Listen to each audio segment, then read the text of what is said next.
Good morning, good morning. It's Wednesday Wisdom with Elizabeth Eleanor, and we've got the amazing Casey Lightbody.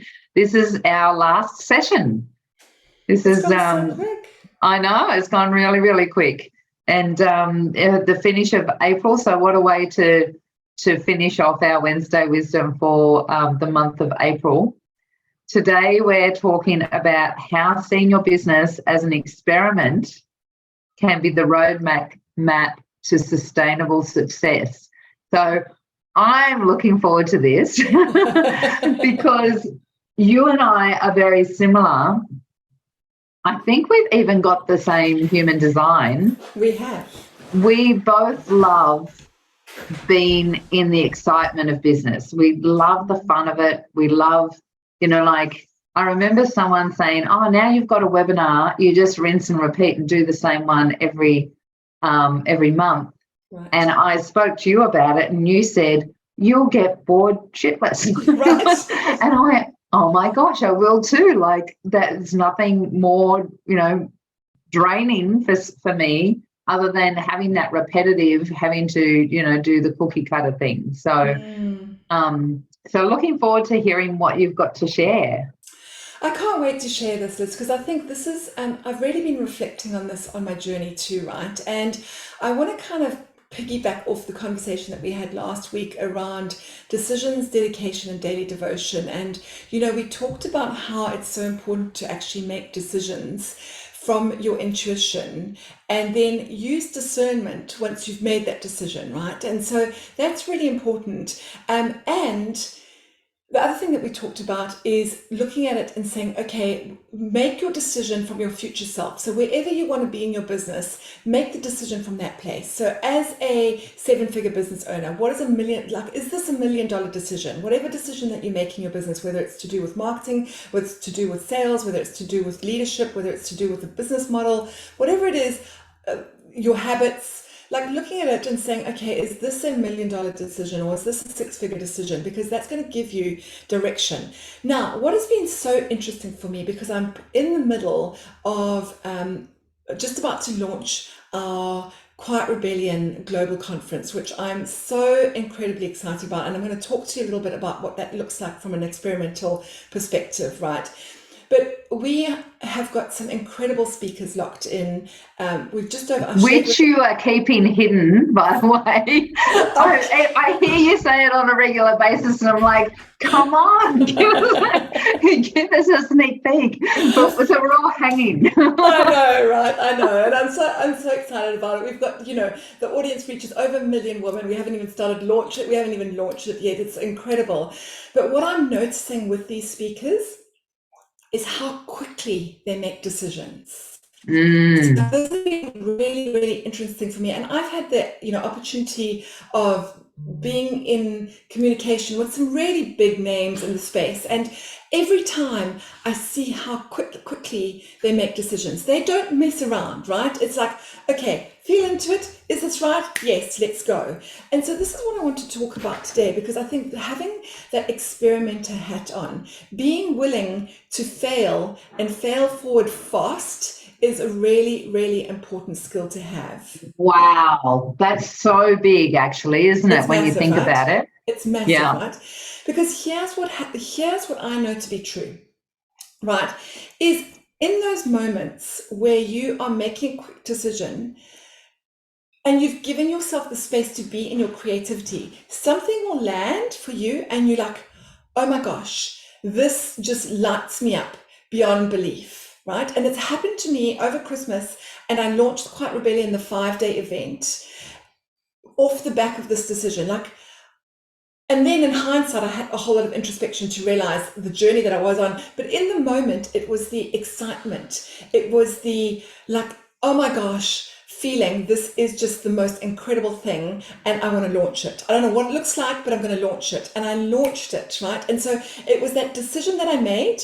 Very quickly, I launched it, and we had an incredible result off the back of that 5-day event. And I can't remember the numbers now, but it was amazing, amazing, amazing to feel. I was like, oh, wow.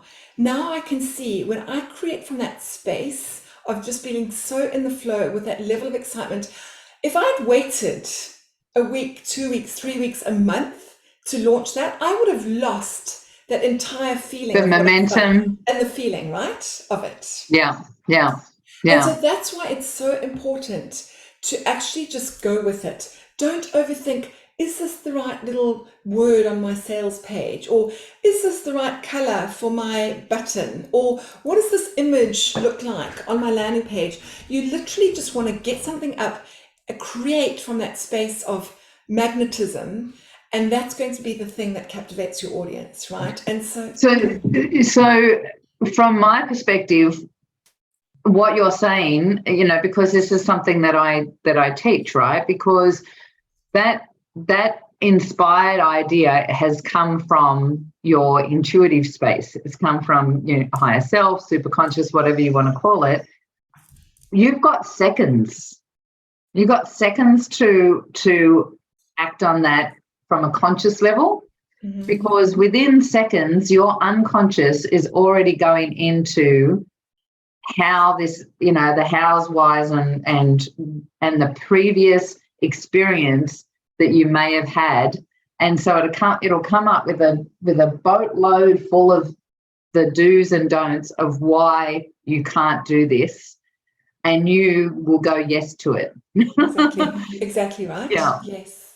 And so if you don't go with that inspiration, don't worry, your unconscious is going to make a decision for you. Right. And generally it's from limitation, right? It's going to keep you safe. Exactly. It's going to keep you safe, right? Exactly. Exactly. And that's where this is exactly it, right? And I love that book. Elizabeth, Eat, Pray, Love. Liz Gilbert. Yes. And I love that, right? Because she talks about fear and actually putting it in the passenger seat, right? And so it's about that moment. It's about capturing that moment, and you will feel it, and you're like, oh my gosh, I'm so lit up. And then what will happen is something will come in, and it's like you said, it's coming from limitation, it's coming from lack, it's coming from scarcity, it's coming from keeping you safe. And you're like, oh, well, hold on a second. I better just check with so-and-so that this is a good idea. Or let me get some feedback around this. Or let me speak to my coach and see if this is a good idea, right? Any of those kind of things. But you have had that hit of intuition. And my encouragement and invitation is to follow through with that, right? Obviously have discernment around your capacity. As an introvert, as highly sensitive, as someone who is empathic, my energy management is my number one priority, right? So, I have to have some level of discernment around the creation process too, which is really, it's really important to have that at the same time, but you want to be in that energy of creation as you develop that offer or whatever it is that you're choosing to do in that moment, right? And so that's the one piece around the experimentation is with it. Now, the second piece around that is I will always launch something or I'll create something and I'll feel into, okay, what felt good around this? Like, I really loved this about this thing, or I really didn't like this thing about whatever it is, right? And so again, in hindsight, I can see the evolution of my journey and how I've actually done this. And a lot of it was intentional, but it was, again, because I'm emotional, I feel into a lot of it, right? And so the one thing was I knew how lit up I got with interviewing, with being in conversation with other amazing women. And if I reverse engineer that back from the early days, I had this belief when I started my business that I should be good at blogging and writing because I love to read. And it was like, I'd kind of collapsed both of them, these beliefs. And I was like, and I used to sit for hours and hours and hours trying to write blog posts that I felt would be meaningful and could contribute to the conversation and all this kind of stuff, right? And a whole lot of limiting beliefs about adding to the noise, which is another side note around this, right? But when I realized, hold on a second, I've been flogging a dead horse here and it's just completely draining. I'm not getting any results from it and I'm hating every moment of it. And I went back to what is it that I really love? And I remember, just even as a little girl, I was the one who had all their friends around, and I used to gather everybody. Like, I loved that kind of thing, right? Like, and I would be the organizer, and I was even though I'm introverted, and I was pretty shy, but I still loved to chat, right? Yeah. And so one of the things was, okay, well, I'm going to start a podcast. And so I experimented with a podcast, and oh my gosh, Liz, like, I just loved having that podcast. The conversations that I was having, the opportunities that it was opening up for me, just being in conversation with phenomenal women, going deep around topics. I loved that. And so that was the catalyst for me starting my first summit, which, we had 4,000 women through that first summit. It was incredible. I then went on to host another 3 summits, and I loved it until I didn't love it. Yeah. And I was like, oh, this is all fun, but I used to experiment. So I had the first summit was a pretty broad topic, right? It was all about empowering women. We had Amy Porterfield. It was great. It's like, okay, this is great, but now I want to actually experiment, and I want to have tracks. And so there's going to be specific tracks that I have around specific areas, so people can identify, okay, where are the gaps in their businesses, and they can come and listen to that specific stream or that specific track, Yeah. And then I experimented again. I was like, okay, well, now I want to go deep into sales. So I want to actually have this. And now we've got the Quiet Rebellion Conference, which is another next level innovation that we're working on, But all the time it's about, okay, how can I have fun with it? Where's the energy? Where's the excitement? Where's the buzz? And when you launch and when you produce from that place, it becomes magnetic, right? Absolutely, because you're coming from that inspiration, right? You're coming from the creative space rather than from the limitation. Yes. And the limitation creates limitation, and the creative space creates more expansion. So exactly.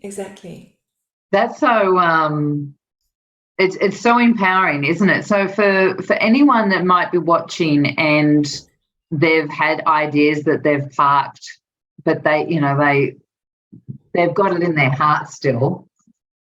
What's your recommendation? Yeah, and this is an interesting thing, right? Because oftentimes I'll have downloads, and I have my sticky notes. I have heart sticky notes, and I have a parking lot, and I keep creative ideas. I call them. I'm just going to park that in the parking lot for now, and I've actually got another screen, and I put some sticky notes there up onto my screen, and then I get my assistant to pop them into Trello, which are my parking lot ideas, right? So if you have got a parking lot idea that's been on the back burner, but it's something that's still in your heart, what I would do is pull it out and get into a space where you are feeling super inspired. So wherever you find your creativity, whether it's by water, whether it's going to a coffee shop, whether it's going for a walk, tap into if you can tap into the energy of where that idea downloaded first and come back to that, then that's what I would do as a first step, right? Is get back into the energy of that. And then I would take action, right? I would actually say, I'm not going to think about it. I'm not going to overthink about it. I'm not going to check in with anybody. I'm just going to literally take action. Now, whether that means literally creating a Google Doc and putting together a Stripe link and launching that way, then I'm going to recommend that you do it that way. You do not need to have a sexy website. You do not need to have a beautifully curated landing page. You don't have to have a whole auto sequence off the back of it to nurture. You don't need to have any of that stuff. Like, literally have a Google Doc, explain what it is with a payment link, and boom, get the word out there. That's what I would be recommending. Yeah, that's so beautiful. So on the back of that, have you, going into this is an experiment, I'm going with it, have you had any some people would call failures, or I call a learning process? And what are your recommendations or advice around that? So many, right? Because just as an extra, we are so conditioned as women to be perfect. So conditioned to be the people pleaser and like the perfectionist and all that sort of stuff. And so that can hold us back from so much creativity, right? And Right. what if it does go wrong? Right, absolutely, absolutely. And here's the thing, right? And actually, what I do want to share with you in terms of launching imperfectly, one of my beautiful clients literally had this idea, and I've got evidence of this, right, Liz? She literally launched with a Google Doc. It was a beta program. She says, I've got space for 8 women. She messaged me the week later. She said, Casey, I've got 7 people locked in. And then she messaged me not even 2 days later. She said, you're not going to believe it. A friend messaged me and she said, have you got space? I'd like a space. She was fully booked within a week, and literally all she had was a Google Doc. Like, it can be that simple, right? And here's the thing, right? Sometimes you're not going to get the reaction that you want. Sometimes you're not going to get the outcome that you want. Sometimes you're going to get crickets, and you're going to launch and 0 people buy. So I can't even tell you how often that has happened to me, right? Is that I've launched something. In fact, even just last year, I had over 400 people register for one of my events. And guess what? I had 0 sales off the back of that event. 0. Yeah, Now, wow. what I could have done is I could have gone into lack. I could have gone into scarcity. I could have thought, oh my gosh, I'm never doing this again. I'm going to give up. No one wants my stuff. It's all a waste of time, and gone into this whole self-pity loop and just not taken action, right?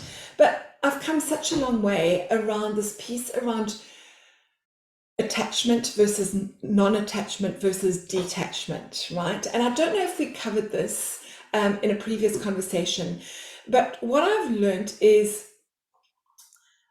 I've learned not to be attached to the outcome. So I did that masterclass because it felt fun for me, right? It felt inspiring. It felt like I was motivating people. I loved it. And so I took action on that. And then what happened was I then stayed unattached, non-attached to the outcome. Now, there's a distinction there between being detached, where you detach and you like cut off and it feels cold and it feels like that there's no connection, like there's actually no connection. It's almost like you in a silo and you've got like this protective bubble around yourself that like, oh, nothing's going to come in. I'm not going to let anything come in and I'm going to be just safe in my little silo, right? I'm not talking about that because there's still feeling attached to this, right? So there's still feeling, Yeah, but I yeah. stayed non-attached to it, right? So I was like, okay, I'm going to do this and I'm just going to create from the space. And I'm not going to worry that no one signed up. Now, the question that I asked myself was, what is this showing? Like, okay, what is this showing me? How can I actually learn from this?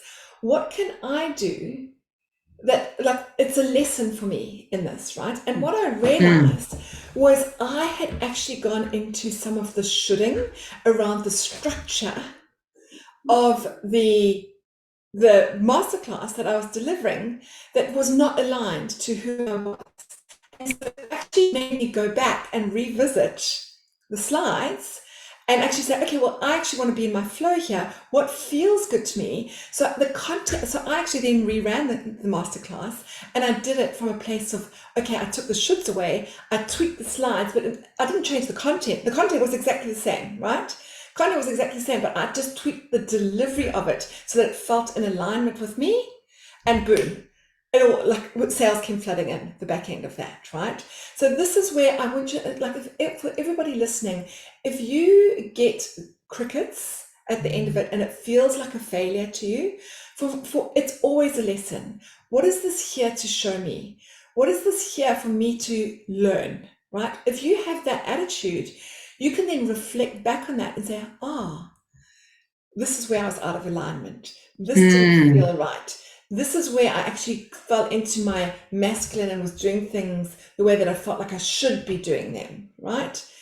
And then I will say, if it's still on your heart, if you still feel this excitement, if you still feel like this excites me, and you're getting crickets, I'm going to say keep going and keep going and keep going with it and keep tweaking, because it's going to shift something and you will learn something. And when the shift happens, the floodgates open. Absolutely. Yeah, absolutely. Oh, so good. So good. And some great value. So thank you so much for for sharing your whole month with us and taking us on this journey, because we've gone from, basically the start all the way through to, experimenting on your business and showing up as that $1 million leader, right? Being someone that I love. The couple of things that I took away from what you were saying from today and last week about the $1 million decision, which is something that you shared with me before, but that how quickly you've noticed the people that are going into this massive expansions, they're making those decisions quick because they're so in tune with their intuitive nature, right? With where their flow is, what their direction is, and their focus, and they know what's aligned and what's not aligned because they feel it in their body. Absolutely, Liz, absolutely. And off the back of that, then taking that piece, right, and saying, okay, we're going to take the decision, we're going to take action, we're going to experiment with this. We don't know if it's going to work or not work, right? So have that level of unattachment. But then I want to bring it full circle back to week 1, where we talked about the 6 C's, which is the Quiet Conquer Code, right? And I talked about commitment, credibility, creation, clients, connection, communication, right? So in all of that, look at how can you experiment with all 6 of those. Make quick decisions. Don't overthink your niche. Don't overthink your product. Don't overthink your marketing process. Don't overthink how you want to sell or your sales conversation. Just literally go and experiment, and then feel into what feels good, what doesn't feel good, and then tweak and pivot along the way. That is where you will actually end up with hyperspeed growth, is when you're in that momentum and you're in that flow, because that's where the clarity comes. The clarity is going to then fuel the confidence to get you back into momentum, right? Yeah, absolutely. And, that's staying in your lane, right? Staying in your lane, holding that space for yourself, keeping your blinkers on, and just loving what you do, bring that passion in, that purpose. Yeah. So good. I've had such an amazing, this has been great for me because I've been listening and taking notes. Can you just share a little bit more about your summit actually before we head off? Yes, I cannot wait. Thank you so much for allowing me to share, Liz. I'm so excited about it. So essentially it is a 4-day event. It is going to be running from the 6th to the 9th of June. And it is going to involve really looking at how you can do business, life, and leadership differently in 2023 and beyond. Because what I know to be true, I call myself a seasoned chicken. I've been in the industry a long time, and I've really seen how much the world is shifting. No longer are we buying into the old paradigms of how leadership should look like, or how business should look like, or how performance should look like. It's actually about, a lot of it is about coming home to ourselves, tapping into our own quiet, listening to our own inner voice, and being guided by that, and then looking at the strategies that really big influencers are using, both from a business model perspective, but also from a marketing and sales perspective, to actually shift the way that we do business differently. And so that's going to be over a 4-day event. We're going to have so much fun. We're going to have panels, live panel discussions, uncensored debates around all of this, which I'm so excited about. We're going to have immersive embodiment practices. We're going to have networking. So there's so much happening. And so if anyone's interested in joining us, we are actually releasing pre-sales are actually going live tomorrow, so I can share the details around the Quiet Rebellion, and if anyone wants to join, by all means come in. You get a free ticket to attend, and if you're one of our early pre-sale adopters, you get on the graffiti wall of fame too, which is fun. So awesome. So if you're interested, you're watching this and you're interested, just put a yes please in the comments, and we'll be able to send you the link so that you can find out more, and we'll do an extra post in here as well so that people can see it. I'm looking forward to it. I know I'm one of the panels, so I'm super excited to be part of the process. I'm and see all of the amazingness that happens in that space. So looking forward to it. Thanks, Liz. Thank you so much, Casey, for sharing your month with us. You're so very welcome. And it's been so fun. Thank you. Yeah, take care, everyone. Enjoy the rest of your week. And I'm looking forward to our next guest speaker for next month. Take care.